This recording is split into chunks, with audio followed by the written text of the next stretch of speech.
$50 billion. Vanished. Not stolen by masked robbers, but by men in boardrooms wearing $1,000 suits. This is the story of the largest financial fraud in American history that somehow became legal. Right now, millions of Americans are wondering why everything costs more, why their paychecks feel worthless, why the system feels rigged. 25 years ago, America was promised a financial revolution. Deregulation, they said, would create prosperity for everyone. But behind closed doors, a different plan was unfolding. The biggest banks in America were about to change the rules forever. November 1999, Congress repeals the Glass-Steagall Act, a Depression-era law that kept banking safe for 66 years. Glass-Steagall was born from disaster. After the 1929 crash destroyed the economy, lawmakers built a firewall between everyday banking and risky speculation. Your savings account couldn't be used for high-stakes gambling. Banks that held your mortgage couldn't bet against the stock market. For 7 decades, this system worked.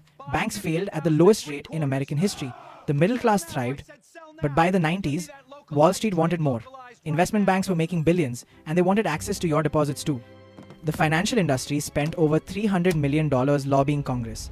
They wanted the firewall removed, and they got exactly what they wanted. Backed by both political parties, the repeal sailed through. The president signed it, the banks celebrated. A handful of lawmakers warned this would end in catastrophe. They were laughed out of the room. The moment Glass-Steagall died, the floodgates opened. Commercial banks and investment banks merged into financial supermarkets. Citibank merged with Travelers. Chase absorbed investment arms. Bank of America swallowed Merrill Lynch.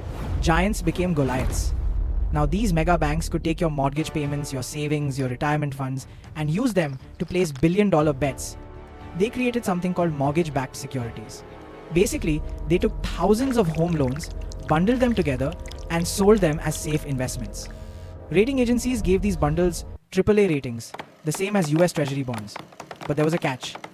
Many of these mortgages were predatory loans given to people who couldn't afford them, subprime borrowers with no income verification. As long as home prices kept rising, everything looked fine. But the entire system was built on sand. By early 2007, homeowners started defaulting. The housing market peaked and began its collapse. Those toxic mortgage bundles infected the entire financial system. Banks had sold them to pension funds, insurance companies, even other countries. The 15th of September 2008, Lehman Brothers declared bankruptcy. 158 years of history, gone overnight. The stock market crashed. Trillions in wealth evaporated. The entire global economy teetered on the edge of total collapse. The same bankers who caused the crisis came to Washington with their hands out. Bail us out, they demanded, or the economy dies. Congress gave them $700 billion, your money, taxpayer money, to rescue the banks that gambled away the economy. But for ordinary Americans, 9 million families lost their homes. 8 million jobs disappeared. Retirement accounts were cut in half. While Wall Street recovered quickly, Main Street never did. The gap between rich and poor exploded to levels not seen since the Great Depression. Here's the most disturbing part. Not a single top banking executive went to jail. Not one. In fact, many received bonuses. Millions in bonuses, paid for by the bailout money, meant to stabilize the economy. Banks paid fines? Sure. But compared to the damage they caused, these penalties were pocket change. Cost of doing business. And the banks that were too big to fail in 2008? They're even bigger now. The problem wasn't solved. It was amplified. An entire generation lost their economic footing. Millennials and Gen Z entered adulthood during the worst economy since the Depression.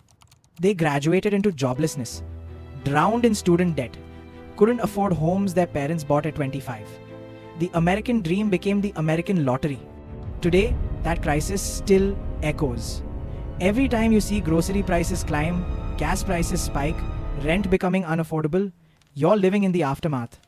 The trillions printed to save Wall Street devalued your savings. Quantitative easing enriched asset holders while wage earners fell further behind. The top 1% now controls more wealth than the entire middle class. This isn't an accident, it's the direct result of deregulation. And here's what's terrifying. We haven't learned. The same risky behaviors that caused 2008 are still happening today, just with different names. Commercial real estate is over-leveraged. Shadow banking has exploded. Derivatives markets are more complex and dangerous than ever. Experts warn, another crisis isn't a question of if, but when. And next time, there might not be enough money to bail everyone out.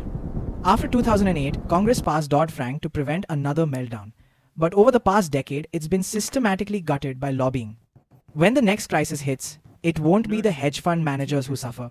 It'll be teachers, nurses, small business owners, you. The revolving door between Wall Street and Washington spins faster than ever. Former bank executives regulate their old companies. Conflict of interest is now standard operating procedure. The financial industry now spends over $2 billion per election cycle on lobbying and campaign contributions. That's more than defense contractors and big pharma combined. Meanwhile, your voice? Drowned out. Studies show your preferences have near zero impact on policy when they conflict with elite interests. The middle class isn't disappearing by accident, it's policy. Decades of deregulation transferred wealth upward while wages stagnated and costs exploded. They told you education was the path to prosperity. Now student loan debt exceeds $1.7 trillion. An entire generation indentured. Healthcare costs have tripled while outcomes decline. Americans pay twice what other developed nations pay and still go bankrupt from medical bills. Wall Street discovered they could buy your neighborhood. Investment firms now own hundreds of thousands of single-family homes, driving prices beyond reach. Home ownership rates for young Americans have collapsed. Forced into permanent renting, they build equity for corporate landlords instead of themselves. They called it the gig economy and sold it as freedom. Really, it's elimination of worker protections, benefits, and stability that took a century to win. Automation is coming for millions of jobs. But instead of preparing workers or creating safety nets, we're told to learn to code while Silicon Valley hoards trillions. And while the planet burns, fossil fuel companies post record profits. The cost of their greed will be paid by your children and grandchildren. 6 corporations control 90% of American media. The news you watch, the stories you hear, filtered through profit motives. They keep us fighting each other over culture wars while they pick our pockets. Left versus right, while up versus down goes unmentioned. The real battle isn't between parties or races. It's between those who live off their labor and those who live off everyone else's labor. Here's what they don't want you to understand. The system isn't broken.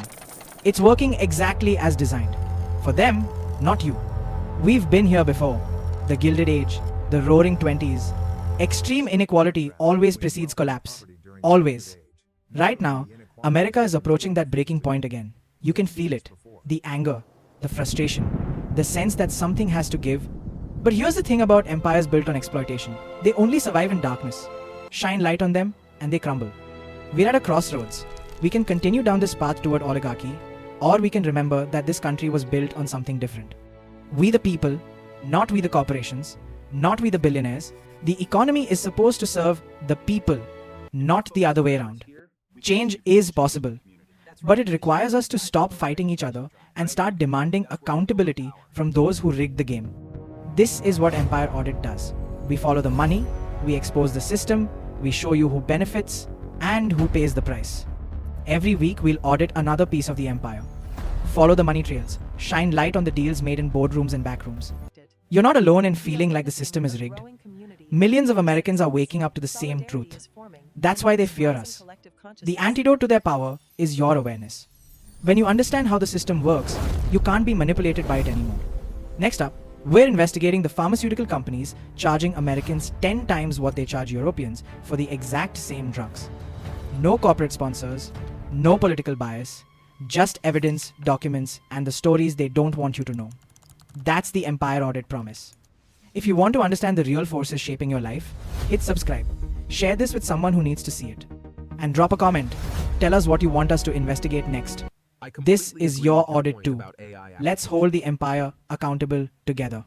Remember, they need you more than you need them. Your labor builds everything. Your spending drives the economy. You have more power than you know. History shows us that organized people can defeat organized money. It's happened before. The trust busters broke up monopolies. The New Deal rebalanced the economy. The question is, will we do it again? Will we leave the next generation a rigged game? Or will we fix it while we still can? This is Empire Audit. We follow the money, we expose the empire, and we're just getting started. See you in the next investigation.